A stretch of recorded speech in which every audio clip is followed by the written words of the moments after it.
and welcome to another episode of Think Tank. I have the unorganised Christy Solis here with me this week in the hot seat to talk about 15 answers every property manager should have, ready to go if they are approached by a landlord for new business. Let's hit it, ladies.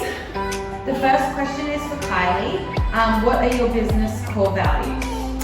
Okay, so in order to be able to sell your business, you need to understand your business. And so if a landlord calls up wanting you to manage their property and they ask you, tell me a little bit about your business, how you answer that is important in the whole selling process. Some people call it a value proposition. It's like a little script that you have prepared to answer that question. So to help with that script, you need to understand your company's core values, your mission, your vision, and what you stand for, how you're going to manage the property. Basically, a prospective landlord wants to know what value you're going to offer them that their previous agency didn't, or potential new agencies won't be offering. Second question, how do you screen a tenant? Look, this should be standard for most agencies. I definitely think screening a tenant really well is going to make sure that it's an easier process for both the owner and the property manager. So making sure that we're screening employment checks, previous tenants' history, look at there any problems with other agencies or whatnot. Making sure we get a good knowledge of where their income is coming from, whether that's Centrelink or it's through an employer. Also making sure that we check such things as TICA, which is a national tenancy database for defaulted tenants, making sure we check those types of things, but obviously we want to make sure that we're also looking through smaller things like social media where we can have a see if there's anything not looking quite right, so just making sure that everything for the tenant is completely upfront and transparent. Would you also say property managers gut instincts on things as well? If they get a funny feeling about a tenant? 100%. Your leasing consultants will definitely be able to tell whether or not they're not getting a good feeling from a tenant. So making sure that they're also giving you a bit of an update on what's happening through those leasing inspections, on how a tenant is presenting themselves and how they're obviously acting throughout the inspections. Another question landlords might ask are, what are your fees? So obviously understanding what your fees are is important, but then also being able to justify or explain why you are charging certain fees is also important. Justifying your lease renewal fees, you would say something along the lines of, we conduct market research, we make sure that you are achieving maximum return for your investment. So each and every one of the fees that you charge, make sure that you understand why you charge that fee and have a justification or an argument when you discuss it with the owner. I guess it's like kind of knowing your worth. Absolutely. And I guess I'm talking about knowing your worth, discounting as well.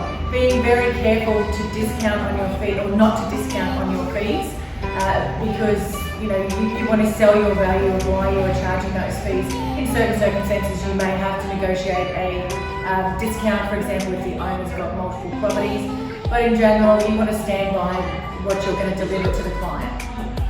Where do you advertise for rent? So advertising is pretty standard amongst all agencies, so making sure we definitely advertise on realestate.com and domain.com. They're probably one of the major websites where people go to. And then obviously a lot of the other smaller ones, rent.com, allhomes.com, things like that, they're obviously really good as well, but definitely realestate.com and domain.com. Gone are the days where you can simply put up a sign or just have a note sitting up in your office where people can walk past. Everyone is online, social media, Facebook, Instagram, definitely some good ways to get those out. Even such places like Marketplace on Facebook, there are always people looking for properties. Sometimes it just takes that one particular photo for tenants to realise, yep, I'm going to move today. I think the statistics are about 98% of tenants are now searching for rental will come from online inquiry.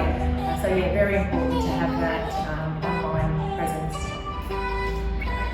Who will be managing my property and how much experience do they have? Well, when you think about it, landlords are coming to us with one of their largest financial investments. So they hardly want to entrust it with somebody who is very inexperienced and unfortunately sometimes very young. So if you do have a very young team, it's important that you have somebody senior like the principal or a director that will be responsible for as a point of call for the owner should they have any problems. Generally, landlords want only one point of contact as well. They don't want to have to speak to somebody for leasing, somebody for maintenance, somebody for routine inspections. They want to have that one point of call where they can go to. Having a senior person there as well, if the team is young, as I mentioned previously, is also gives them that bit of extra trust and security that they've got somebody that is experienced and has been in the business for a while, and it helps develop, I guess, that trust with them. You also have, even though you've got different roles, leasing consultant, marketing, everything like that, your property manager should be well across all of those aspects as well. So the communication within your team needs to be on point to make sure that your property manager can be that one point of contact. Is your agency local to my property? This is super important, and I have had an experience previously with rent rolls outside of our core business area, and you know, I'm just going to be honest, it's very hard to do it well. And vacancy periods we found were extended because we couldn't get to properties as quickly as we could locally if we had a very good qualified tenant. So landlords, if you're going to manage properties outside of your core area, you've got to have an argument ready to present to landlords why you will still be able to manage their property effectively. So hitting key points like vacancy periods will still remain low, you'll still be achieving maximum rent for them, you'll still be conducting regular routine inspections. If tenants default, what's your process to follow up? The key here is to just give them that peace of mind that even though you're not 5 minutes around the corner, you are still going to be managing their property as effectively as if you were a local agency. Property managers obviously definitely need to be able to access the properties quite quickly, especially if in an emergency. You know, 9 times out of 10, if we've got a small issue that a tenant just cannot work out, property managers will head straight out to those properties and have a look for them. If someone's not local, we will not be able to do that, especially if we've got things like abandonments, we can check on them straight away, but being a local agent is definitely going to benefit the owner and their investment. How often do you hold routine inspections? Every state is obviously different, so it's very crucial that you're checking what your legislative requirements are. We actually conduct ours every 4 months. We do, every 4 to 6 months, depending on how the property is. We generally conduct one inspection after 10 weeks. This just makes sure that everything is going well with the tenant, that we've got no issues, no maintenance, anything like that that's coming through. We also consider entry and exit inspections as part of that service as well. But also making sure that your reports are also doing something as well for your owners. So you're the eyes and their ears at the end of the day. So making sure that there are lots of details in there. You've got photos, having a look at walls, ceilings, floors, any fixtures and fittings. They will also help for future maintenance down the track. But just making sure that your maintenance is there and you've got a follow-up process afterwards to make sure that they are able to be attended to as soon as they can be. I also find when I'm speaking to potential new landlords, asking them what they would like if they are a bit hesitant about the 4 to 6 month inspections. So if the owner or the potential landlord is hesitant about the 4 to 6 month or whatever routine schedule you present to them, I always find asking them what they would prefer. We pitch that we're a tailor-made property management service, so they can choose more frequent inspections or less frequent inspections. As long as we're meeting the legislative requirements, then we sort of are flexible to work with the landlord, and I think they like that.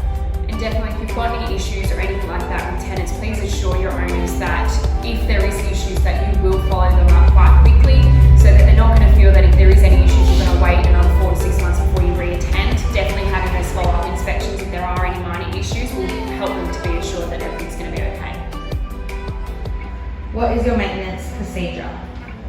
Maintenance is definitely super important for both tenant and owners. It's the #1 reason why tenants vacate property, so making sure that you have a really good maintenance procedure in place will obviously help to eliminate those issues, and also slows down your phone calls and emails coming through. The quicker you obviously organise maintenance is going to be a lot easier for the property managers as well. With the owners, for us especially, we get maintenance approvals, so making sure that you are aware, owners need to be aware that some maintenance needs to be completed, leaking toilets, showers, things like that are obviously water consumption. You need to make sure they are being addressed. So having that maintenance approval system in place will organise that maintenance without having to disturb the owner. It also keeps a tenant happy knowing they're going to be done quite quickly. Obviously with urgent repairs, you definitely want to make sure the tenants are aware to call through to the office while you're open, because you also want to try and eliminate those after-hour call-out fees on the weekends. You know, asking tenants to use a bit of common sense. Obviously, can you wait till for your power to come back on at 7 o'clock in the morning, you know, if it's 4 o'clock in the morning right now. So trying to educate your tenants on how to deal with maintenance and things like that. Troubleshooting guides are always a really good thing to have. But emergency maintenance must be attended to within 24 hours, especially if there's no hot water. Try and put yourself in the tenant's shoes and how they're feeling right now with all that maintenance. And obviously your owners are going to be very happy if you're dealing with things like that quite quickly and keeping the longevity of their properties at the forefront of what you're doing. So basically you just need to outline to the landlords when you're having a conversation with them exactly what your maintenance procedure is, from normal maintenance to emergency maintenance and after routine maintenance. Yeah, definitely educating them across all aspects. What do you do if the tenant stops paying rent? You need to convey to a potential landlord that you have a watertight rent arrears procedure. From day one in arrears, you should be contacting your tenant at 8 days, breaching them, and then following through with a notice to leave.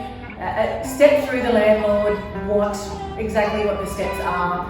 Give them peace of mind and will help build that trust again. At the end of the day, they want to make sure that you're protecting their income and you're looking after their investment. So rent arrears procedure is one of the key things that they'll be looking for confidence in you from. Are you portfolio or task-based property management? I guess there are pros and cons to both types of property management, and landlords are obviously becoming more savvy to what the differences are. They may have had a nightmare experience in previous times, so it's definitely important to outline to your owners what type of system that you're actually going with. For us, it's a bit of a hybrid situation where we've got some ideas, some works for us, some doesn't, so we've kind of mixed them both together. Definitely just make sure that you identify to them that there is one point of contact and that communication will be very clear to them so they understand who they need to call when they've got an issue or who they need to call when they've got a question to ask. Everything that you're doing obviously needs to be transparent, so make sure you do explain that to them, entries, exits, who's going to be doing those things. But if you outline what it is that you're actually doing in the business, they're going to feel more confident because they obviously know what's going to be happening in the future. And I think that's the key just to summarise today's session. The key to having answers to your questions, answers to questions that landlords are going to ask you, is you want to be giving them confidence, you want to be building trust, you want to give them security and give them an experience or guarantee them best you can an experience that was way better than the past experience that they've had with somebody else. So that's kind of capping this week's session, and then next week we're returning to a new topic which will be onboarding and recruitment. So how to settle in new team members and how to find the right fit for your team. So that's enough of me waffling for 1 week. Thank you. Ciao.